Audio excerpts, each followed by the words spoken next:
Evening டைமில் Sun set ஆகும்போது அந்த கிளைமேட் சில்லுனும் கொஞ்சம் ஹாட்டாகவும் இருக்கும் இல்லையா, அது மாதிரி டைம் நல்லா மேலே அமைதியாக நின்று ரசித்து பார்த்துட்டு வர்றது எனக்கு ரொம்ப பிடிக்கும். யாருக்கெல்லாம் பிடிக்கும் அப்படின்னு மறக்காமல் கமெண்ட்டில் சொல்லுங்கள்.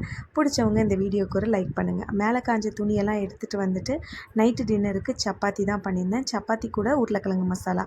எப்போ ஒரே மாதிரி பண்ணுறோம் அப்படின்னு உருளைக்கிழங்கு மசாலா கூட இன்றைக்கி கேப்சிகம் ஆனியன்லாம் சேர்த்து தான் பண்ண போகிறேன். இதுக்கு மசாலாவுக்கு தயிர் கூட, நல்லா கெட்டி தயிர் கூட கரம் மசாலா, கொஞ்சம் மிளகாய்த்தூள், தனியாத்தூள், மஞ்சள்தூள், பெப்பர், உப்பு எல்லாத்தையும் நல்லா மிக்ஸ் பண்ணி இது வதக்குனதுக்கப்புறம் கொதிக்கும் போது அதை ஊற்றி நம்ம கொஞ்சம் செமி கிரேவியாக வச்சுருந்தோம் அப்படின்னா பூரிக்கு சூப்பராக இருக்கும். சப்பாத்திக்கு ஓகேவாக தான் இருந்தது.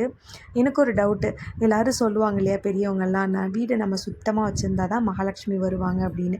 ஆனால் ஒரு சிலர் சொல்லுவாங்க, எப்போ பார்த்தாலும் தொடச்சிட்டே இருந்தால் வீட்டில் இருந்த லக்ஷ்மி கூட போயிடும் அப்படின்னு சொல்லுவாங்க. இதில் எது உண்மைன்னு சொல்லுங்கள். வீடியோ பிடிச்சிருந்தா லைக் பண்ணி நம்ம சேனலுக்கு சப்போர்ட் பண்ணி